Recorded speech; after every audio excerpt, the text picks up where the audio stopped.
నందమూరి కళ్యాణరామ్ హీరోగా lady super star Vijayashanti కీలక పాత్రలో నటించిన చిత్రం son of Vyjayanthi. Pradeep Chilukuri direct చేసిన ఈ చిత్రాన్ని Ashok Vardhan Muppa, Sunil Balusu, Ashok art creations, NTR arts బ్యానర్ల మధ్య సంయుక్తంగా నిర్మించారు. గత వారం ప్రేక్షకుల ముందుకొచ్చిన ఈ చిత్రం మిక్స్డ్ టాక్ తెచ్చుకోగా మేకర్స్ మాత్రం హిట్గా ప్రచారం చేసుకుంటున్నారు. ఇటీవల జరిగిన ఈ మూవీ సక్సెస్ మీట్లు విజయశాంతి చేసిన వ్యాఖ్యలు అటు సినిమా ఇటు రాజకీయ రంగంలో హాట్ టాపిక్గా మారాయి. సన్ ఆఫ్ వైజయంతి సినిమా గురించి కొందరు కావాలని నెగిటివ్ ప్రచారం చేస్తున్నారు.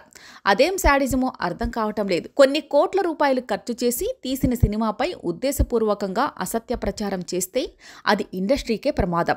ఏ ఒక్కరి సంతోషం కోసమో ఇంతమందిని బాధ పెట్టడం కరెక్ట్ కాదు. బాగున్న సినిమాని కూడా బాగోలేదంటూ ప్రచారం చేయడం దుర్మార్గం. ఇలాంటి తప్పు చేసేవారు తమ మైండ్ సెట్ మార్చుకోవాలి. సినిమా చూసిన ప్రేక్షకులు బాగుందని చెబుతుంటే కొందరు కావాలని నెగిటివిటీని క్రియేట్ చేస్తున్నారు. సినిమాని కూనీ చేద్దామని ప్రయత్నిస్తున్న దుష్ట శక్తులను ఇదే నా వార్నింగ్.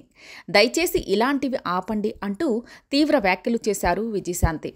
అయితే తానెందుకు అలా మాట్లాడాల్సి వచ్చిందో తాజాగా విజయశాంతి క్లారిటీ ఇచ్చారు. నాకు జీవితం ఇచ్చింది సినీ పరిశ్రమే.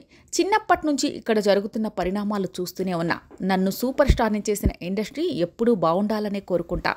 ఇక్కడ ఏం జరుగుతుందో నేను చూసింది, విన్నదాన్ని బట్టి ఆ రోజు అలా మాట్లాడాను. వేల మందికి అన్నం పెట్టే ఇండస్ట్రీని కొందరు చంపేయాలని చూస్తుంటే ఊరుకోవాలా? ఇదొక మహావృక్షం. ఎంతోమంది దాని నీడ కింద బతుకుతున్నారు. ఇండస్ట్రీలో ఎన్నో రకాల సినిమాలు వస్తుంటాయి. అందరూ మంచి సినిమాలు చేయాలని కోరుకోవాలే గాని మంచి సినిమాని కూడా చంపేయాలని అనుకోకూడదు. మీకు సినిమా నచ్చకపోతే దర్శకుడికి, నిర్మాతకు సలహాలు ఇవ్వండి. సినిమాలో ఏం బాగాలేదో పాయింట్లతో సహా వివరించండి. అంతేగాని బాగున్న సినిమాని కూడా బాగాలేదు అని చెప్పడం కరెక్ట్ కాదు. ఆ బాధతోనే ఆ రోజు అలా మాట్లాడాల్సి వచ్చింది అని చెప్పుకొచ్చారు విజయశాంతి.